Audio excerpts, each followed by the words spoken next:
estamos começando uma nova série. Glória a Deus. Diga glória a Deus. E começar uma série sempre é muito desafiador. É desafiador porque, de fato, nós estamos entrando numa palavra, entrando num tempo onde vamos receber algo do Senhor, algo que vai não apenas preencher uma necessidade, mas vai nos ensinar, vai nos forjar. E o tema desse ano é o ano do alicerce. E aí, quando nós estávamos gerando a primeira série do ano, nós pensamos, de fato, em consolidar aquilo que foi liberado como palavra profética sobre a nossa vida. E o tema da nossa série é Alicerçados na Rocha. Existem muitas áreas da nossa vida que nós precisamos alicerçar na palavra de Deus. Existem áreas da nossa vida, no término vou falar um pouquinho sobre elas, e nós teremos 6 semanas pela frente. Hoje é a primeira semana. Eu quero falar exatamente dentro desse tema, alicerçados na rocha. Eu quero dar uma introdução àquilo que vai ser a nossa série, áreas que vamos trabalhar, princípios, não leis, mas princípios bíblicos que, de fato, farão com que a gente compreenda, avalie, reveja onde nós estamos construindo algumas áreas da nossa vida. Sabe, tem muita gente que já viveu a casa caindo literalmente. Você foi construindo, foi fazendo as coisas conforme você imaginava que era o correto, conforme as pessoas te aconselhavam a fazer, conforme você aprendeu com seus pais a fazer daquela forma, e você foi literalmente meio que fazendo as coisas ao seu jeito. E chegou um momento que você disse: agora eu vou desfrutar daquilo que eu construí. E aí, ao invés de você desfrutar, você percebe que tudo rui por causa de um vento, por causa de uma tempestade, uma adversidade, um diagnóstico médico, uma situação, um desemprego. Alguma coisa acontece e tudo aquilo que você planejou e tudo aquilo que você edificou, caiu tudo, de repente. E você diz: meu Deus, por que isso aconteceu?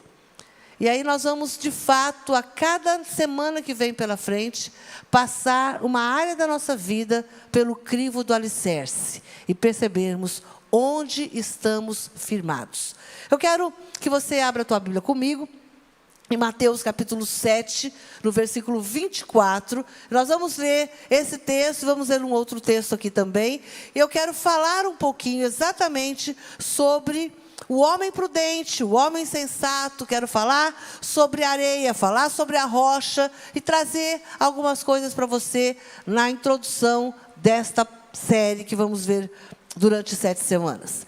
Mateus capítulo 7, versículo 24 diz assim: todo aquele, pois, que ouve estas minhas palavras e as pratica, será comparado a um homem prudente. Diga, homem prudente. Que edificou a sua casa sobre a rocha. Diga, rocha. E caiu a chuva, transbordaram os rios, sopraram os ventos e deram com ímpeto contra aquela casa, que não caiu, porque fora edificada sobre a rocha.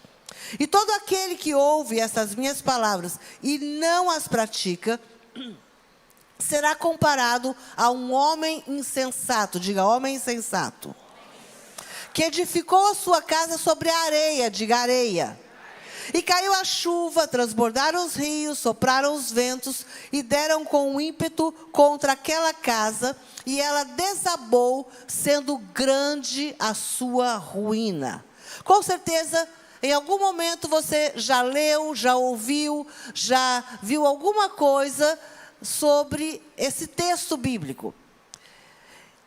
Eu quero que você abra ainda um outro texto comigo, em Lucas capítulo 6, capítulo 46, diz assim: por que me chamais Senhor, Senhor, e não fazeis o que vos mando? Todo aquele que vem a mim e ouve as minhas palavras e as pratica, eu vos mostrarei a quem é semelhante. É semelhante a um homem que, edificando uma casa, cavou, diga cavou. Abriu profunda vala, diga abriu profunda vala. E lançou o alicerce, diga lançou o alicerce. Sobre a rocha. Então, cavou, abriu profunda vala e lançou o alicerce sobre a rocha. E vindo a enchente, arrojou-se o rio contra aquela casa e não pôde abalar por ter sido bem construída. Mas o que ouve e não pratica é semelhante a um homem que edificou uma casa sobre a terra sem alicerces, diga sem alicerces.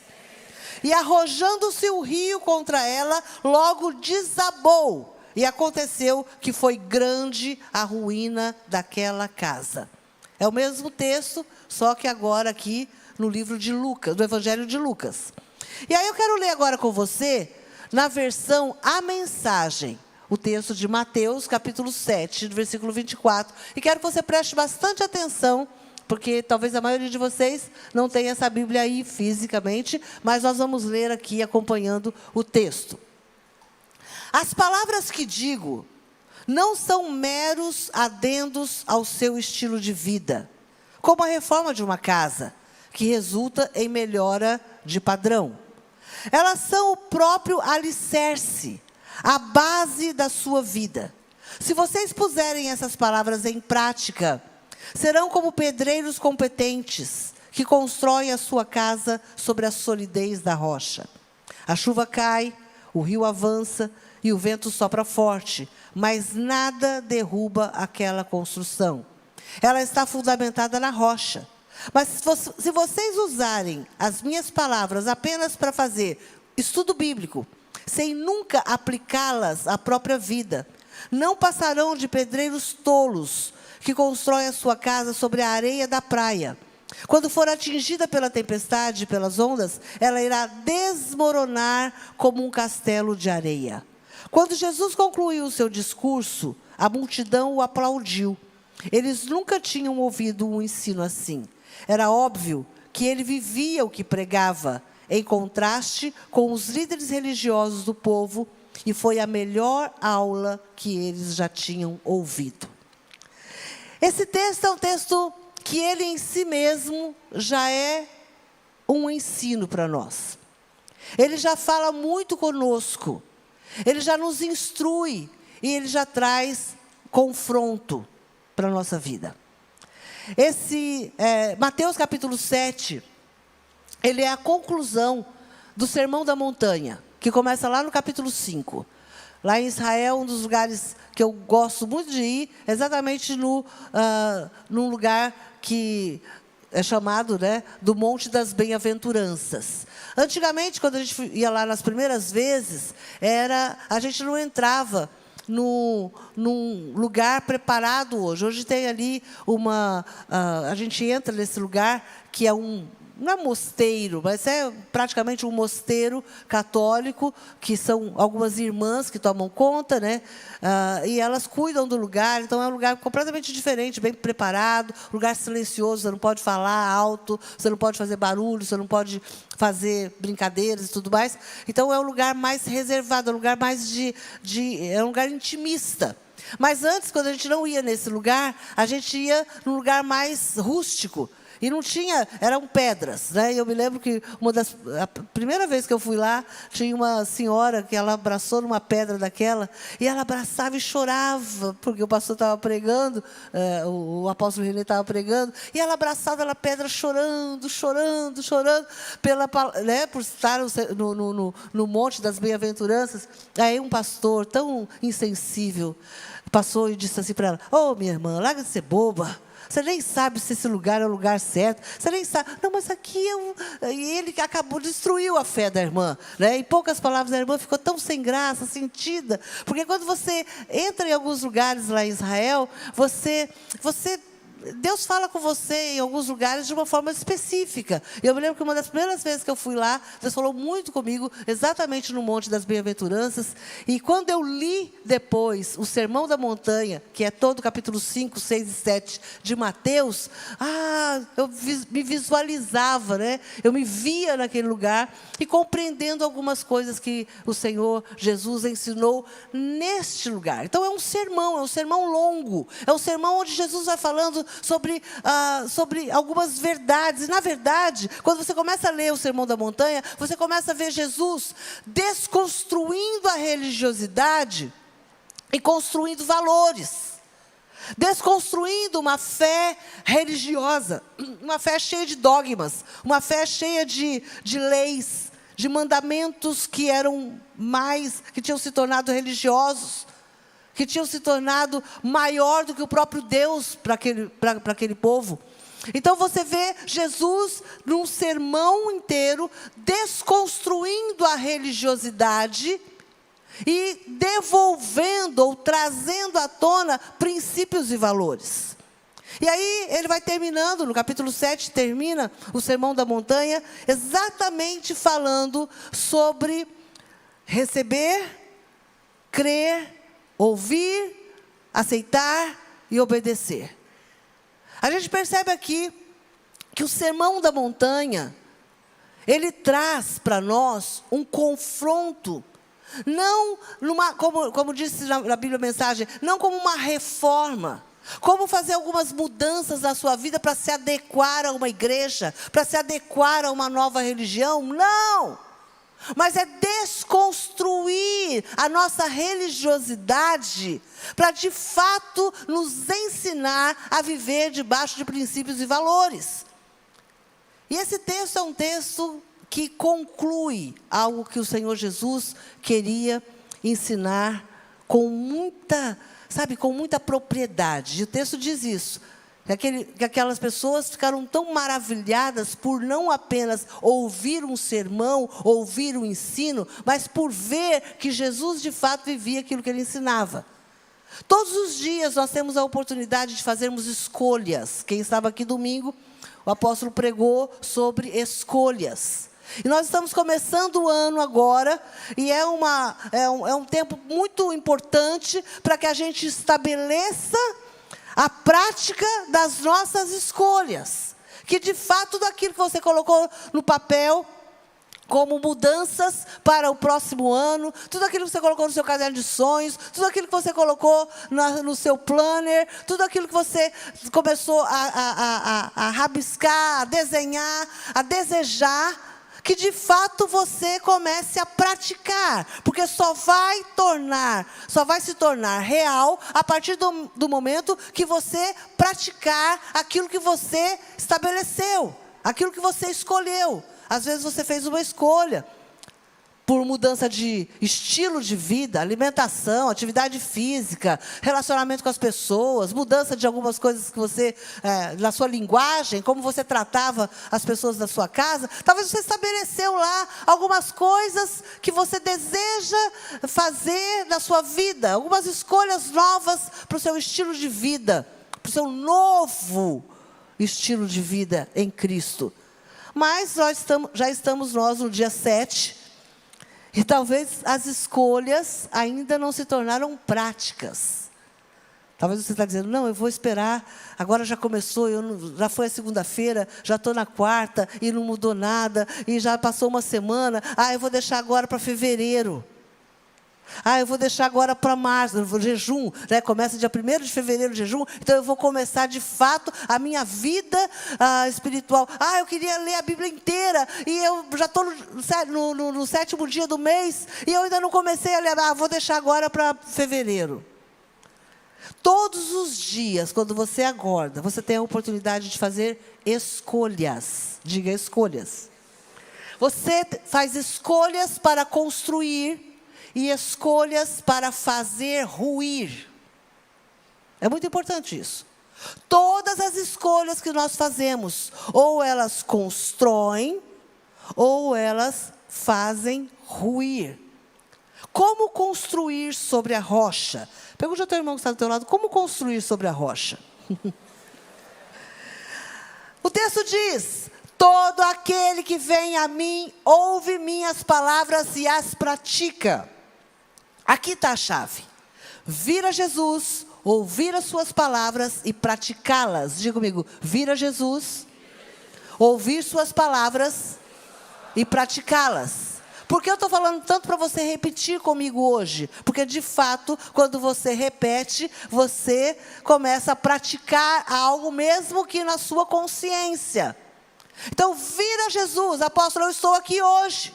Eu estou online. Eu estou ouvindo uma palavra. Então, você está vindo a Jesus em fé. Você está ouvindo uma palavra.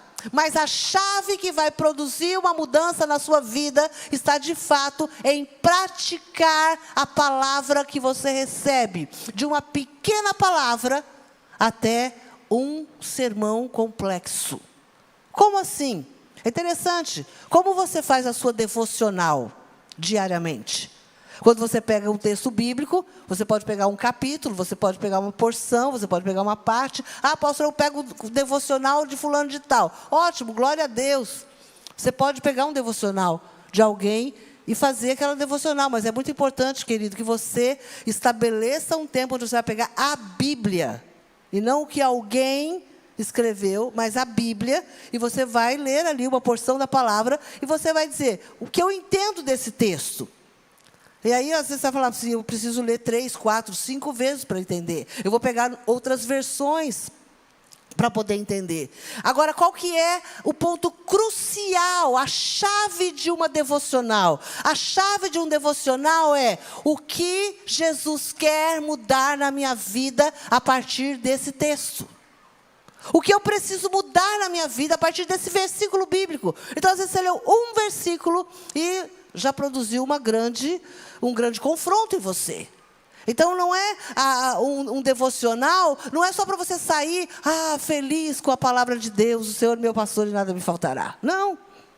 É para você, de fato, olhar e dizer, meu Deus, nesse dia, qual é a mudança que eu preciso fazer para que a minha vida, de fato, flua e abençoe outras pessoas. Então, vir a Jesus, ouvir as suas palavras e praticá-las. Tem muita gente animadíssimo em estudar teologia. Estudar e fazer treinamentos, em aprender hebraico, aprender grego e tal, e, sabe, se aprofundar na teologia bíblica. Mas presta atenção no que eu vou te dizer. Alguém que estudou teologia. Teologia bíblica é prática. Não existe teologia teórica. Eu tenho muitos amigos, teólogos, teóricos na teologia, que estão desviados, que são extremamente de esquerda, que são extremamente contrários à igreja, inimigos da noiva, críticos da noiva, que são... eu tenho amigos que estudaram teologia comigo, que morreram alcoólatras. Eu tenho amigos que estudou comigo teologia e que não praticaram aquilo que receberam em nenhum momento. Talvez creram, mas encheram tanto a mente de conhecimento sem prática que não trouxe nenhuma transformação na sua vida. No primeiro vento que veio sobre eles, caíram, ruíram. Então, eu preciso ouvir, eu preciso praticar. O cristianismo, querido, não é um compêndio de conhecimento intelectual que se acumula na sua biblioteca e enchendo a sua cabeça de conceitos. Preste atenção nisso. Eu vou em tal lugar, eu vou em tal congresso, eu vou fazer tal curso, eu vou estudar isso, eu vou estudar aquilo. Ótimo, glória a Deus, porque você está se aprofundando no conhecimento bíblico, no conhecimento da palavra de Deus. Mas se você não praticar aquilo que você está recebendo, você vai ruir. Cristianismo são princípios que nos levam a uma conduta, a uma ação, a algo evidencialmente prático. É isso que Jesus queria dizer. Ao término do Sermão da Montanha, Jesus queria dizer exatamente isso. O que determina se o que você está construindo vai durar é a forma como você constrói. É a forma como você constrói. Sabe, tem gente que já fez muitas coisas na vida. Já fez, sabe, já adquiriu tanto conhecimento, já tem tanta ferramenta, já tem tanto material para construir casas e casas e casas. E quando você olha para a pessoa, ele está vivendo, estou falando a vida. Ele está vivendo uma vida de mendicância. Uma vida na miséria, na ruína, na pobreza. Eu não estou falando de dinheiro só, não. Eu estou falando na miséria, na miserabilidade da vida. E a pessoa fez faculdade, a pessoa fez pós isso, pós aquilo, e a pessoa viajou o mundo, e a pessoa fez tantas coisas, adquiriu tanta riqueza, mas você olha para ela, e ela simplesmente está vivendo na miserabilidade existencial. Então, uma vida cristã que não é alicerçada na prática da palavra, tem prazo de validade. E essa casa, em algum momento, vai cair. Vai ruir. A gente conhece, a gente tem tantos testemunhos. Tantos testemunhos. De famílias, de casais, de pessoas preciosas, de pastores, de missionários, que chegaram aqui na igreja e, abrindo o coração conosco, disseram: apóstola, apóstola, minha casa caiu. Minha fé ruiu. Por quê? Porque tem tanto conhecimento, mas não tem prática alguma. A palavra de Deus é o alicerce da nossa fé. Diga: a palavra de Deus é o alicerce da minha fé. Sobre a palavra. E hoje eu quero falar um pouco sobre isso, sobre a palavra, porque é exatamente sobre isso que Jesus diz. Jesus fala sobre conhecer a palavra, ou receber a palavra, ouvir a palavra e praticá-la.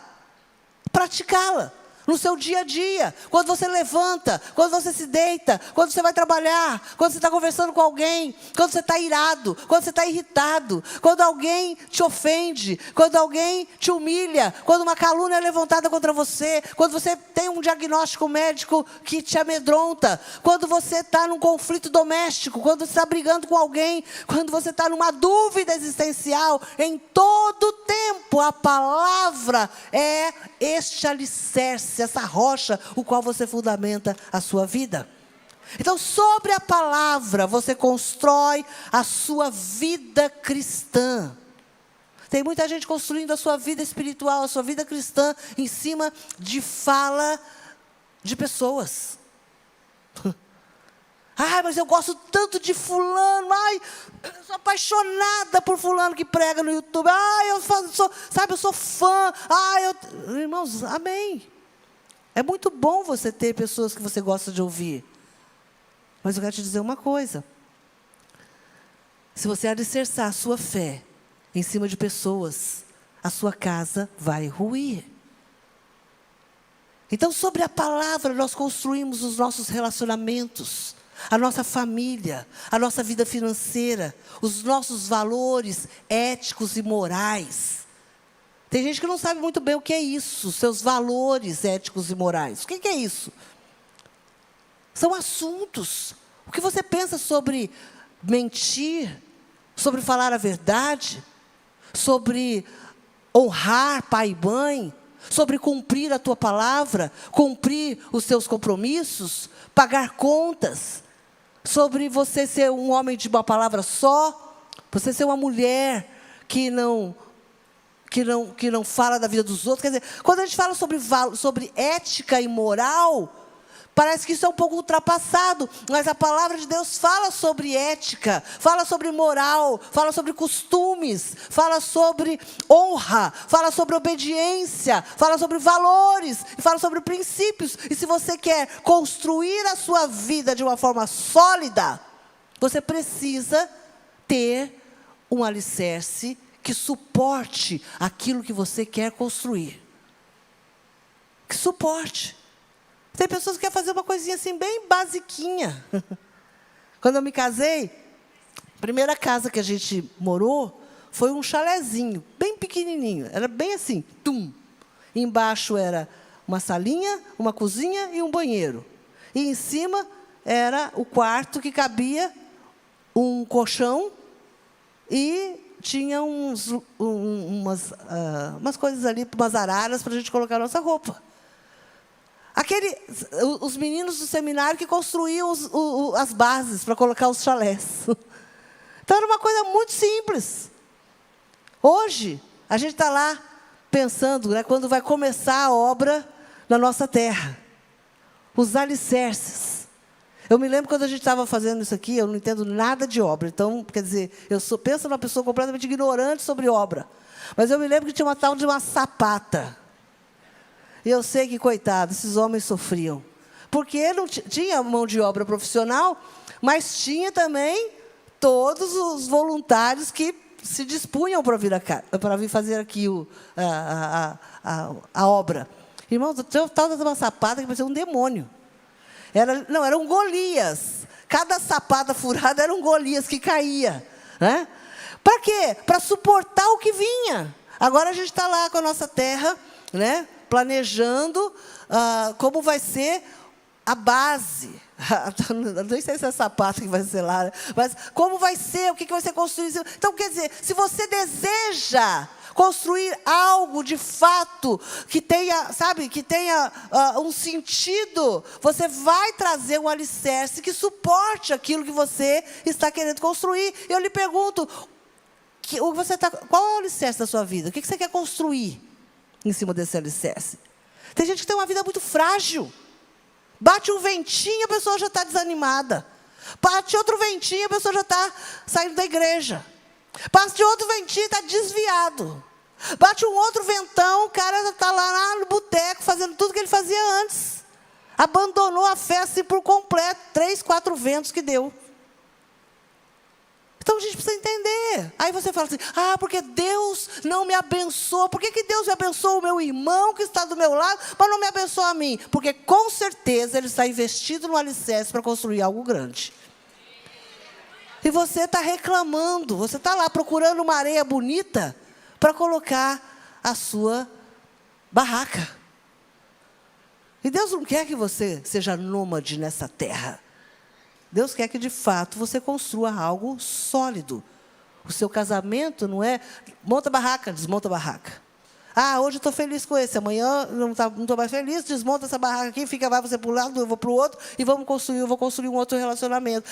Filho, dinheiro, trabalho, profissão, carreira, emprego, cidade, país. Tem gente que é assim. Tudo é passageiro para ele.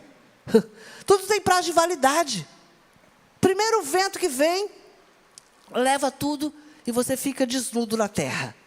Então, as verdades, os princípios, os valores, as leis e o conhecimento revelados na palavra são suficientes para manter você e eu sólidos diante de qualquer circunstância que golpear a nossa vida. Meu querido, minha querida, embora a célula seja um lugar muito precioso, muito importante, de muito valor, embora os pastores com o ministério do aconselhamento, da intercessão, da oração, da paciência, sabe? Esse ministério poderoso que os pastores e pastoras têm. Olha, embora nós temos escola de líderes, escola disso, escola daquilo, todas as escolas funcionando para te capacitar. Embora a gente tenha culto de quarta-feira, tem encontro com Deus, tem oração no monte, tem tanta coisa.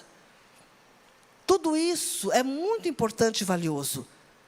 Mas o que mantém você sólido e sólida diante das adversidades, dos ventos que vêm sobre as nossas vidas, é de fato as verdades, os princípios, aquilo que a palavra de Deus carrega nela. Precisamos entender isso, amém? Pode aplaudir o Senhor com fé.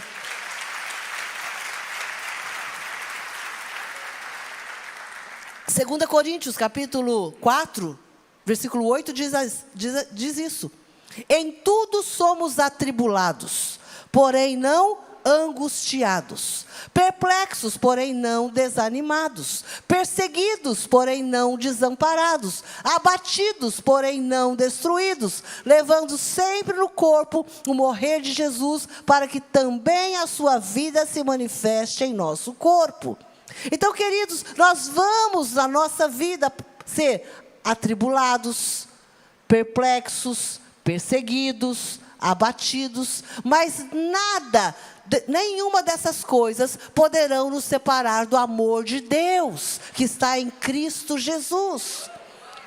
Quando eu sei disso, apóstola? Quando todos os dias você se depara com a palavra de Deus, que solidifica a sua relação com o Senhor. Então, a palavra de Deus, ela gera uma relação sua, pessoal, com o Pai, com o Filho e com o Espírito Santo, que transcende, diga transcende as emoções e as sensações. Por quê? Porque a gente gosta muito de emoções e sensações. Gente, quando você vai no cinema, e aí você sente aquela coisa, aquele som alto, sabe, você entra quase dentro da tela. E agora tem uns cinemas, então, que você vive o filme. É 3D, 4D, 5D, 6D.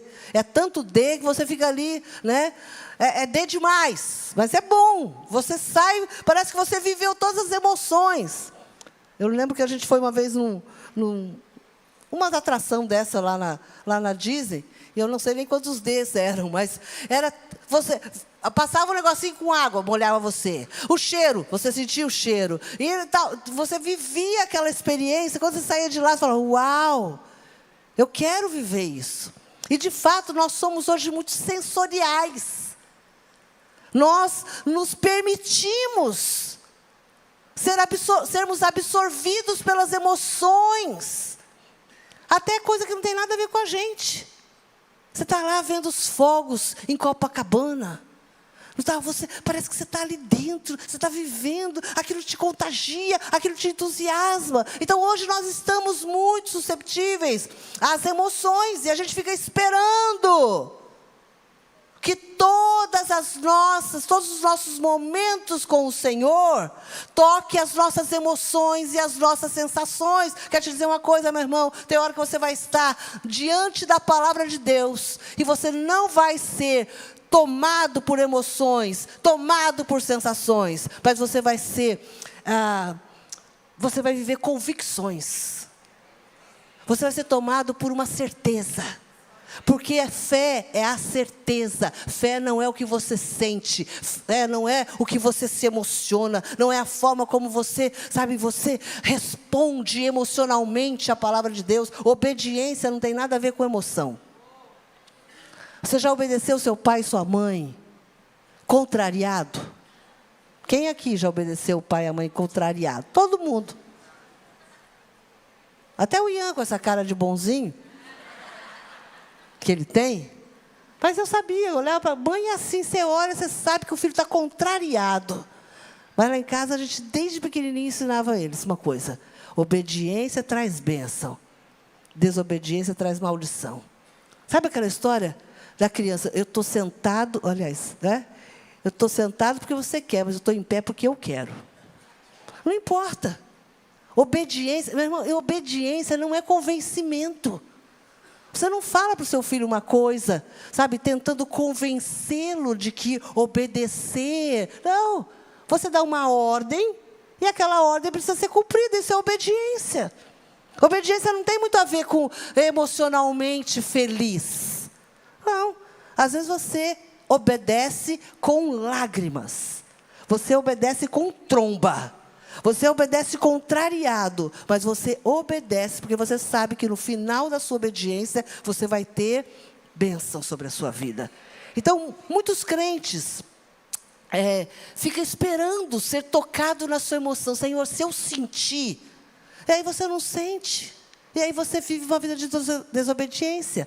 As experiências são resultados da palavra praticada. Experiência não é o fundamento da sua fé.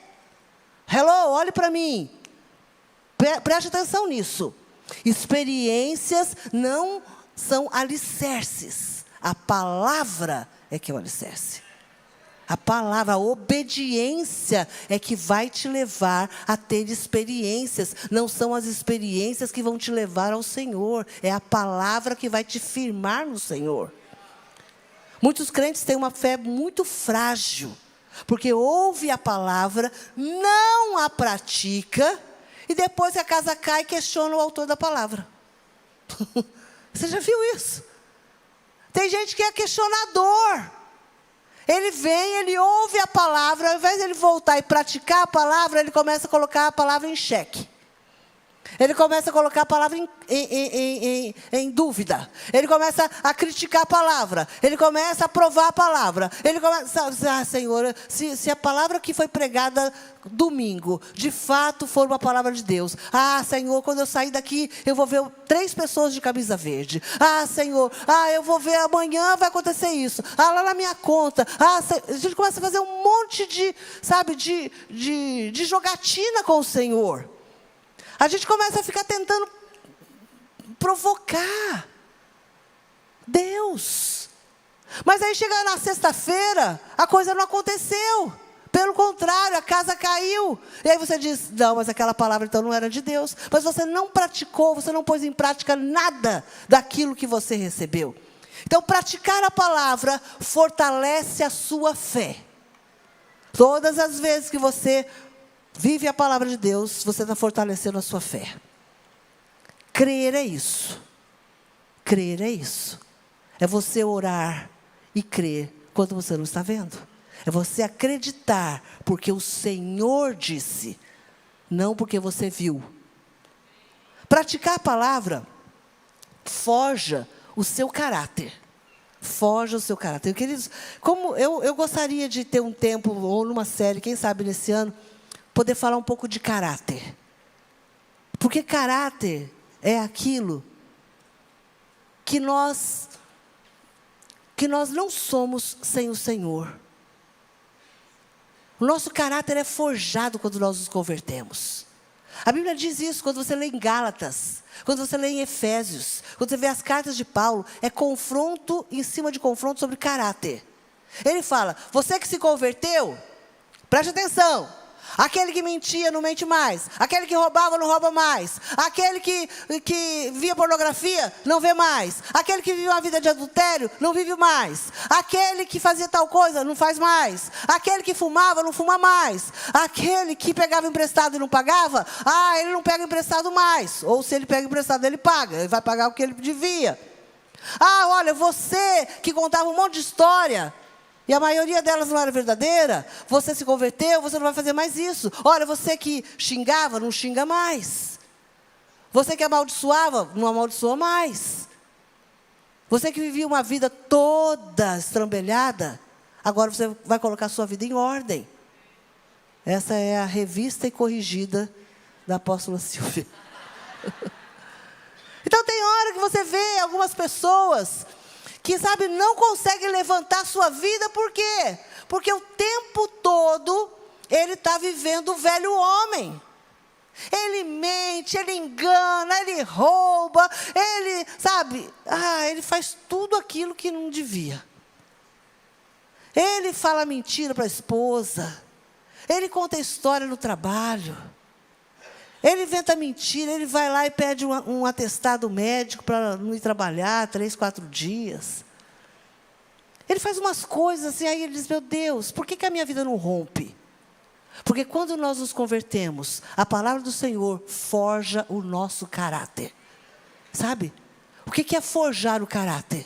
Eu tenho uma ilustração. Uma ilustração que eu tenho de forjar o caráter é quando você se apresenta nu diante do Senhor e o Senhor vê todos os seus defeitos e Ele diz, agora eu vou começar a fazer uma cirurgia plástica. Porque não existe nada pior. A pior parte da cirurgia plástica é quando você se olha no espelho sem roupa. E você diz, meu Deus, é isso mesmo? E aí o médico começa a puxar daqui, puxar dali, e aí você começa a ficar constrangido. O Senhor quer fazer isso na sua vida. Quando nós oramos, a gente precisa se apresentar diante do Senhor, de fato, como quem somos. Senhor, forja o meu caráter. Senhor, quando eu for contar uma mentira, Senhor, queima a minha língua com brasa viva. Senhor, se eu olhar para alguém pensando mal, com cobiça, se eu pensar mal de alguém, Senhor, em nome de Jesus, que o Senhor me faça no mesmo momento ser constrangido pelo Teu Espírito Santo. Me dá, Senhor, um coração puro e um espírito reto na Tua presença. Senhor, me dá olhos santos. Me dá uma boca limpa. Me dá um ouvido, Senhor, com um filtro. Senhor, interrompe o meu caminho. Quando eu estiver, com os meus pés trilhando por caminhos perigosos. Senhor, coloca um anjo. Se o anjo não vier, Senhor, coloca a mula de Balaão. Mas coloca alguém para me mostrar, Senhor, quem eu sou em Deus. As coisas antigas já passaram e eis que tudo se faz novo. Oh, minha irmã, meu irmão, você é um homem, uma mulher, um jovem santo na presença do Senhor. Seus olhos precisam ser santos. Os seus ouvidos precisam ser santos. A sua boca precisa ser santificada. Em nome de Jesus. Há lugares que não te cabe mais. E sabe quando você vai saber que esse lugar não é mais para você? Quando você permitir que a palavra do Senhor forje o seu caráter.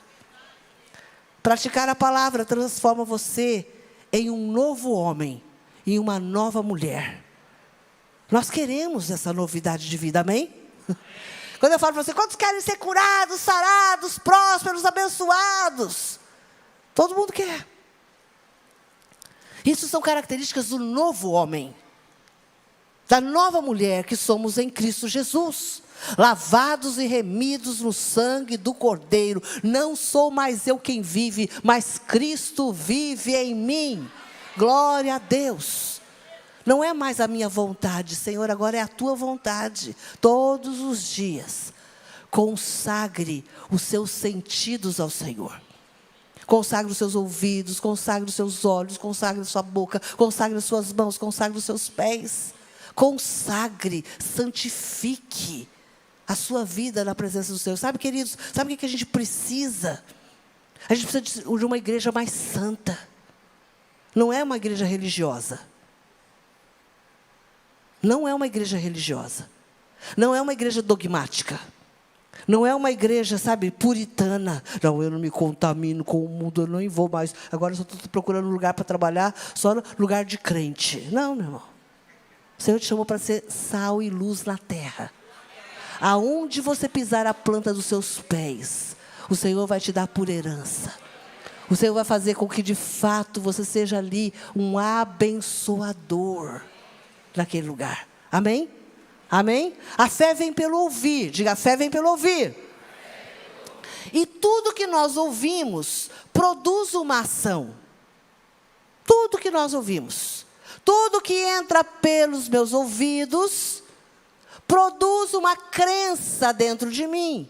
E essa crença produz uma ação, produz uma atividade. Agora, presta atenção. Inclusive, a omissão, aos meus olhos, pode ser considerada uma ação. Eu nem vou me meter nisso, não. Não tenho opinião sobre isso.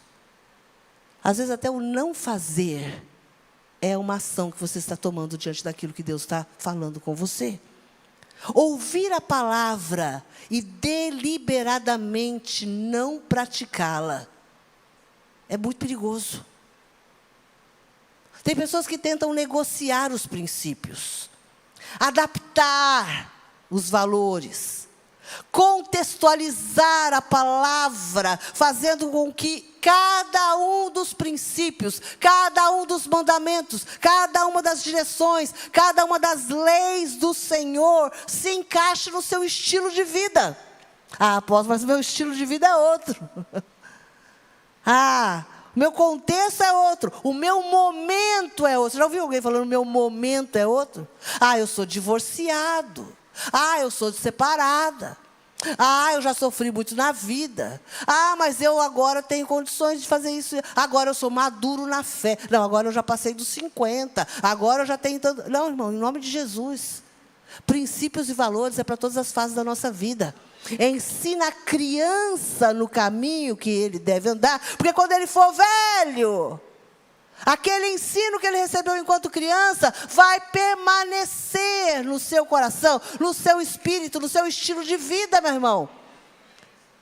Então pense comigo, quando você deliberadamente, o que é deliberadamente? Voluntariamente, você escolhe não praticar a palavra que você ouviu, tentando negociar aquilo que você recebeu como direção para a sua vida, isso é uma atitude insensata, que não vai sustentar a sua vida quando vier dias de vento.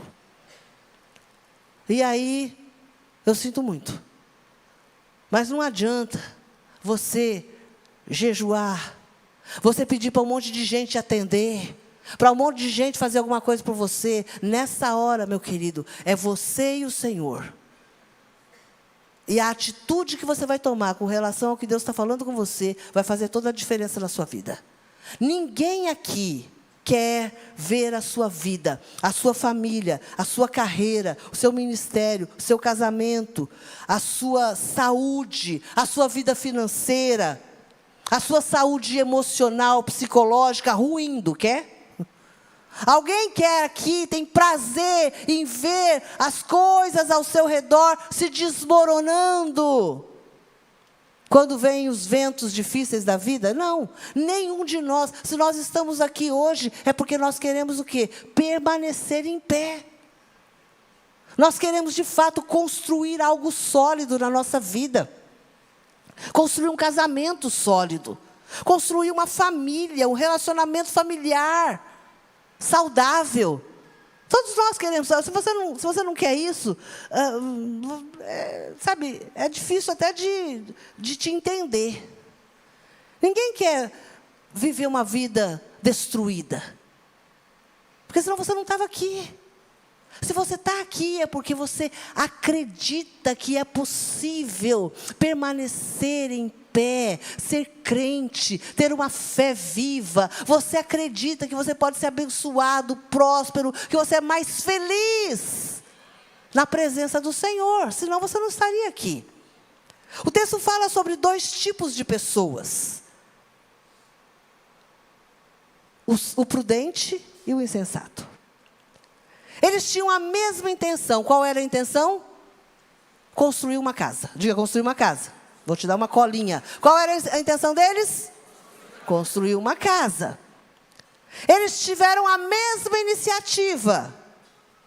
Vamos construir uma casa. Pegou, juntou o material, foi lá, começou a construir a casa sobre a rocha.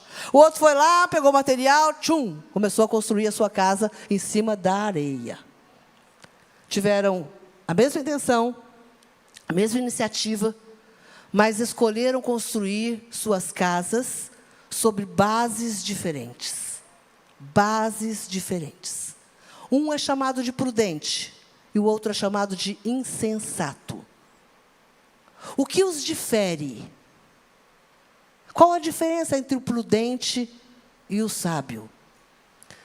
Não é o sonho, não é a intenção, não é o projeto, não é aquilo que desejam, mas sim como construíram o que projetaram. Como construíram o que desejaram. Pense na pessoa que está do seu lado. Ele é diferente de você. Por mais que seja seu marido, sua esposa, seu amigo, sua amiga, seu filho, sua filha, não importa. Ou alguém desconhecido. A pessoa que está do seu lado tem sonhos, você tem sonhos. Tem intenções, você tem intenções. tem projetos, você tem projetos. Sabe o que difere você dele? É como vocês vão construir o que vocês estão sonhando. O prudente construiu algo. Ele construiu sobre algo firme e sólido, obedecendo alguns princípios. O insensato, ele seguiu o seu instinto natural. Ele confiou nos seus desejos. Ele não se importou com o que ouvia. Mas o insensato, ele fez segundo o seu coração. Você já ouviu alguém falando sobre isso? Eu estou ouvindo o meu coração. Eu estou fazendo, sabe? Eu estou fazendo o que o meu coração manda. Alguém já ouviu alguém falando sobre isso com você? Levanta a mão. Quem já ouviu? Quem não ouviu, fica, por favor, não vai mentir para mim. Olha, eu tô seguindo o meu coração. Eu estou fazendo o que o meu coração manda, pastora Adriana. E aí a pastora Adriana, cheia de sabedoria, diz assim, a Bíblia diz... Daquele jeitinho dela. Mas a Bíblia diz, apóstola, que o coração do homem é o quê? É enganoso. Eu digo, não, mas o meu coração está em Deus. E Ele disse para mim, que se eu caminhar por esse caminho, eu vou conseguir tudo aquilo que eu quero. Aí a pastora Patrícia, toda cheia de autoridade, ela diz, e mansidão, duas coisas que ela tem, não sei como combina isso, mas ela chega para mim e diz assim, mas a Bíblia diz também, apóstola, que há caminhos que parecem luz, mas no final são trevas. Está vendo como você conhece? Você conhece também a Bíblia. E por que às vezes a gente não ouve a voz que vem da palavra, e a gente fica tentando ser instintivo com o Senhor? O Senhor não nos criou para seguirmos os nossos instintos, porque senão a gente não seria racional, a gente seria instintivo. Então, meu querido, o Espírito Santo é aquele que põe a sua cabeça no lugar. Sabe? É aquele que tira o que está no seu coração trazendo engano e põe os seus pés firmados na rocha. Ambos levantaram, o texto diz que ambos levantaram as suas construções, mas quando se depararam com os ventos, com as tempestades, com as adversidades, que deram de ímpeto, quer dizer, que bateram com força. Apóstolo, eu já vivi esse momento. Já fui golpeado pela vida. A vida já me bateu com força, pois é. O texto diz que o prudente permaneceu, enquanto o insensato viu tudo desmoronar. Sabe, meu querido, eu quero terminar essa palavra dizendo algo para você. Talvez você esteja vendo algumas áreas da sua vida desmoronando e ruindo vez por outra. Vez por outra. Talvez agora não, agora você está com a casa, sabe, na alta temporada. Você já foi na praia, já alugou aquela casa em alta temporada? Aí o dono da casa vai lá, ele dá uma geral, ele põe uns tapetinhos, ele põe um cheirinho, ele põe, como chama? Aqueles, esqueci, difusor, ele coloca sabonete, coloca toalha nova, a casa, ele dá uma iluminada no jardim, aquela casa, aquele Airbnb da temporada, tá ótima. Você vai, aluga, fica, curte e tal, uma delícia. Aí você vai lá na baixa temporada. O mato está alto. A luz está cortada. Você entra dentro da casa, não tem mais nenhum tapetinho. Não tem nenhuma cama forrada. Você vai ver que o colchão está sujo. Não está aquela coisa toda cheirosa. Porque está na baixa temporada. Talvez você esteja em alta temporada agora, querido. Mas você pode estar sujeito ao momento onde os ventos batam na sua vida. Talvez você esteja vendo, neste momento, iniciando o ano, algumas áreas da sua vida que já começaram a desmoronar. Você faz um projeto, coloca no seu caderno de sonhos, ora, investe nele, vê esse projeto tomando forma, mas quando vem um vento, tudo se perde. Preste atenção no que eu quero te dizer. A nossa fé tem princípios. A nossa vida com Cristo tem fundamentos que são fundamentos eternos. O nosso êxito, o nosso sucesso, o sucesso que buscamos, ele precisa estar sendo construído e levantado sobre a rocha. E não sobre a fragilidade da areia. Nas próximas 6 semanas, nós vamos alicerçar em Cristo algumas áreas da nossa vida. Nós vamos na palavra de Deus para alicerçar a nossa casa, nossa família, nosso casamento, os nossos relacionamentos, a nossa vida financeira, a minha carreira, a sua profissão, o seu ministério, sua vida espiritual, as suas emoções. Ah, querido, eu não sei quais as áreas da sua vida, que às vezes elas precisam ser literalmente esmiuçadas. Sabe, é como uma casa, literalmente. Tem casas que só a sala está em bom estado. Só a cozinha.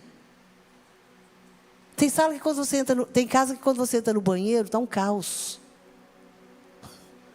Eu me lembro uma segunda casa que eu morei, que a gente morou, eu e o Joel, quando a gente casou. Não, no Mato Grosso a gente tem tanta história, irmãos. A primeira casa que a gente morou era uma casa compartilhada. Como assim, após compartilhada? O dono da casa tinha um escritório na casa. Ele alugou para a gente a casa, mas a sala era dele. Ai, como era triste. E ele, nem sei o que ele era da vida, né? Ele era um agropecuarista da região. Quantas vezes eu e o Joel, a gente acordava com ele no telefone, na sala da casa, falando alto, xingando. Eu falei, meu Deus, o que eu estou fazendo nessa casa que não é minha? A segunda casa que a gente morou, era uma casa que ela era triste. Foi a mais triste da minha vida. Ela tinha 2 problemas. Ela não tinha forro. E ela não tinha forro no Mato Grosso. Porque uma coisa é não ter forro aqui em Volta Redonda. Outra coisa é no Mato Grosso. Ela tinha 3 problemas. Uma área atrás era uma floresta. E era uma floresta com tanta folha que não tinha como limpar. Segundo é que não tinha forro. E como não tinha forro, tinha rato. E os ratos ficavam rodando no quarto, em cima. E eu não dormia. Quer dizer, eu só dormia. O Joel tinha que ficar acordado na sala até eu dormir. E ele só dormia depois de mim. Porque eu falava, cuida dos ratos para eles não descerem. O dia que a gente descobriu que tinha rato na casa, eu não sabia. A gente foi para a igreja. E eu fazia um prato que o Joel gosta, os meninos gostam muito também, que era um filé com creme de leite. E eu coloquei no forno do almoço, para a gente comer na volta da igreja. Quando a gente abriu a porta da sala, a cozinha toda com marquinhas, as patinhas de um rato. Os ratos fizeram a festa. E um terceiro problema que a casa tinha, esse era o pior, é que o único banheiro da casa, tinha tanta goteira, que, gente, não é brincadeira que eu vou te falar, nem exagero de pastor, mas quando chovia, a gente ia no banheiro com guarda-chuva, né? Vocês estão rindo porque não era vocês. Então, era uma casa muito engraçada, que não tinha teto, não tinha nada. Mas é muita história no Mato Grosso. Tem muitas pessoas que têm a sua vida assim. Tem casa que é assim. O banheiro não pode usar, porque a descarga está estragada, a lâmpada está queimada e não tem tampa de vaso.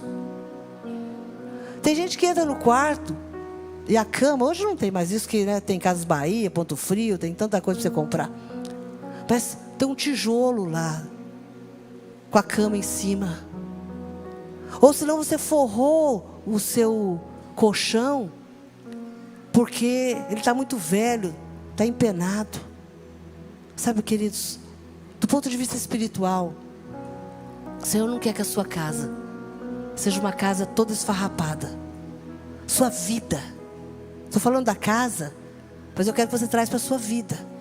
Tem pessoas que é um crente lindo na igreja, toca, canta, dança, prega, evangeliza, fica na porta, recebe os irmãos, tem um monte de atividades. Mas tem alguns cômodos da sua vida que estão destruídos. Talvez o seu casamento, talvez o seu relacionamento com as outras pessoas da sua família, talvez o seu trabalho, na sua vida profissional, nas suas finanças. Ou talvez quando você chega em casa, você tem que tomar um monte de coisa para dormir, um monte de coisa para equilibrar suas emoções. Sabe, o Senhor não quer que você tenha uma vida tão insensata. O Senhor quer que de fato a sua vida reflita a excelência, a grandeza, a majestade, a bondade, o amor, a graça, a fidelidade de Deus. Posso ouvir um amém forte aí? Porque a palavra de Deus revela que Deus é bondoso, Deus é misericordioso, Deus é fiel, Deus é excelente, Deus é nobre, Ele é o dono do ouro e da prata, glória a Deus, Ele é o Deus que cura, Ele é o Deus que sara, é aquele que dá vitória. A gente crê. Agora esse Deus, Ele precisa falar com você e você viver o que Ele fala com você.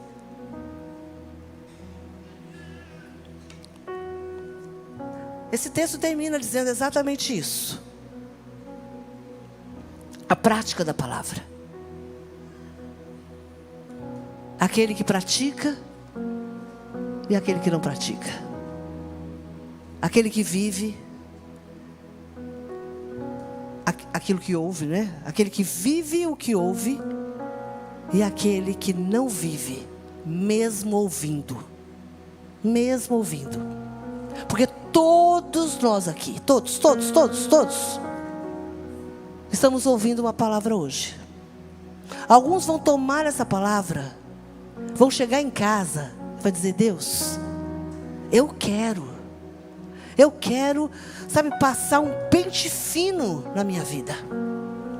Eu quero pedir de fato, Senhor, que o Senhor entre na minha vida, entre na minha casa. E que o Senhor dá uma geral lá. Sabe? Como um engenheiro, como um arquiteto, como um decorador, como um mantenedor. Sabe? Como alguém que chega na casa, vai bater no pé assim, ele vê, peraí, aqui está oco. Aqui vai precisar de uma obra. É tão triste quando vai alguém, um bom pedreiro na sua casa, né? Aqui o texto fala, né? Tem algum pedreiro aqui que trabalha com mestre de obra, pedreiro, carpinteiro, alguém que faz essas coisas de casa? Ninguém. Gente, há uns anos atrás, esse era o nosso forte. Ninguém mais quer ser pedreiro, né? Mas eu me lembro, fui fazer uma obra em casa e o pedreiro entrou. E aí, na minha cozinha, ele já foi condenando as tomadas. Ele já foi condenando o negócio que estava lá, a torneira, que já não estava.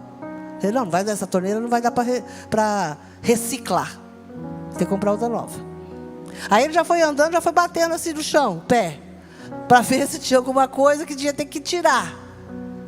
Deu uma geral, ele olhou e falou: vai ter que fazer. Aí ele faz aquele desenho, faz os X. Tchau. Aquele X, você pensa: meu Deus, o que é isso? É o que vai ficar? Não, é o que vai tirar. E aí já faz um círculo em alguma coisa. Condenado. E começa. Aí te dá o orçamento. Aí ele fala para você: 3 meses de obra. vira 6. Mas ao término, você dá um beijo no pedreiro, paga extra para ele, e ainda indica ele para outras pessoas. Ele te fez passar raiva, mas você indica, porque o serviço dele ficou 100%. Querido, o Espírito Santo vai fazer isso na sua vida, nessa série.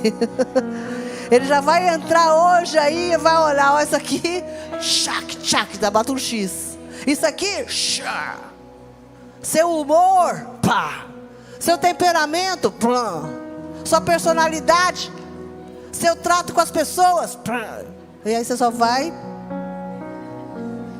Ai, mas deixa o menino rodar. Deixa o pedreiro trabalhar, deixa o Espírito Santo fazer a obra na sua vida, porque eu tenho certeza que o seu ano do alicerce vai começar com você firmado na rocha. Amém? Se coloque de pé. Mas eu quero te dizer uma coisa, sinceramente, você vai passar raiva. Raiva, apóstolo? Porque tem coisas que a gente não quer abrir mão. Tem coisas que a gente agora não vai fazer como eu, que o arquiteto mandou tirar, e eu falei, não, vou deixar, porque eu gosto tanto, eu tenho um apego emocional. Eu sou assim, eu sou apegada emocionalmente. Lá em casa, quando vai ter que vender um carro, eu choro, eu me despeço dele. Eu entro dentro do carro, sinto o cheiro, tiro foto, faço despedida, porque eu tenho um apego emocional. Tem muita gente aqui com apego emocional com as coisas antigas, com o velho homem, com aquilo que não serve mais na sua vida, com aquilo que não lhe pertence mais, porque você é uma nova criatura em Cristo Jesus. E o Senhor quer te fazer um homem, uma mulher abençoado, próspero, frutífero. Sabe, alguém cheio da presença do Senhor, que flui. Um homem cheio de dons. Uma mulher sábia, prudente, sabe, conselheira. Deus quer te usar poderosamente no ano de 2026. O Senhor quer firmar você, firmar você na rocha. Meu irmão, minha irmã, chega de ficar caindo, chega de ter uma vida, sabe, cheio de quedas, frágil. Você não pode ser exortado, não pode ser aconselhado, não pode ser ensinado, não pode ser instruído. Tem pessoas que não podem ser instruídas. Tem crente que não pode ser contrariado. Meu irmão, em nome de Jesus, deixa o Espírito Santo confrontar todas as áreas da sua vida, porque eu sei que este ano é o ano que o Senhor separou para ser o melhor ano da sua vida. Eu sinto isso, eu tenho orado por isso. Senhor, esse é o ano que o Senhor vai fazer milagres na minha família, na minha casa, na vida dos meus irmãos, na vida das pessoas que eu amo, que fazem parte do meu círculo familiar. Tem um grupo da família lá que tem gente que eu nunca vi na minha vida, mas eu oro por aquele grupo todos os dias, porque eu sei que Deus vai fazer algo na minha casa, na minha família, nessa cidade, na sua vida, em nome de Jesus. Levante suas mãos aos céus e apresente a sua casa, apresente a sua vida profissional. O que você faz? Apóstolo, no momento eu estou vivendo de Bolsa Família. Em nome de Jesus, o Senhor vai te trazer um pouco mais de nobreza nessa terra. O Senhor vai mudar a sua mente. O Senhor vai mudar a sua mente, a sua mentalidade. O Senhor vai mudar a sua linguagem. O Senhor vai mudar as suas vestes.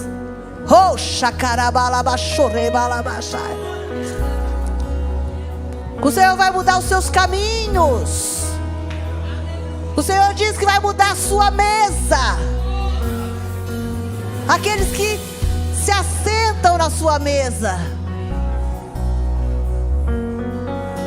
Para algumas pessoas o Senhor diz que esse ano vai ser um ano de transformação profunda na sua vida. que você nem vai se lembrar mais das coisas antigas que ficaram para trás. O Senhor diz que vai tirar você de vínculos com o pecado. O Senhor vai quebrar um ciclo de vícios na sua vida. O Senhor me mostra aqui que o Senhor vai tirar você de lugares que estão te trazendo maldição, de atos, de ações, de comportamentos, lugares onde você tem que usar uma linguagem de mentira o tempo todo. E o Senhor diz que de onde Ele tirar você, Ele vai estabelecer um novo lugar. Não se preocupe, mas o Senhor vai te posicionar para que você possa edificar a sua carreira. O Senhor está dizendo para pessoas, no que diz respeito à carreira, que o Senhor vai te levar a estabelecer a sua carreira sobre a rocha e não mais sobre a areia. Porque você constrói, vem o vento e derruba tudo. Pai, em nome de Jesus, que a tua bênção esteja sobre os teus filhos e filhas aqui. Senhor, nós temos tantas coisas para receber de ti nas próximas 6 semanas. Eu creio, Senhor, que vidas, famílias, casamentos, lares serão profundamente transformados. Pessoas encontrarão um novo propósito na sua vida, porque agora o Senhor vai tomando aqueles que estão caídos e os levantando para construir suas vidas num lugar sólido, em algo sólido, numa promessa sólida. Senhor, nós nos comprometemos com a tua palavra. Levante a sua mão direita comigo e diga: Senhor, eu me comprometo com a tua palavra, que é viva e eficaz, que aponta para o meu destino. Eu me comprometo com a tua palavra, que é a lâmpada para os meus pés e luz para os meus caminhos. Eu lhe peço, Senhor, que neste ano do alicerce, o Senhor possa colocar a tua palavra como a rocha que sustenta a minha vida. E eu me comprometo de buscar nela direção para a minha vida, buscar nela as promessas do Senhor para todas as áreas. Eu me comprometo, Senhor, com a tua palavra, de obedecê-la, de vivê-la, por mais que ela me confronte, por mais que seja difícil em alguma parte dela. Mas eu quero te dizer: sim, Senhor, eu quero a tua palavra, em nome de Jesus, em nome de Jesus. Aleluia. Olá, que bom que você assistiu o nosso canal do Projeto Vida. Se inscreva em nosso canal para que você possa saber quando estivermos ao vivo e também você poder participar e nos fazer saber aquilo que mais tocou no teu coração, a mensagem que mudou a sua vida. E claro, você pode ser o mantenedor desse projeto e basta você clicar para fazer a sua contribuição e fazer diferença na vida de tanta gente.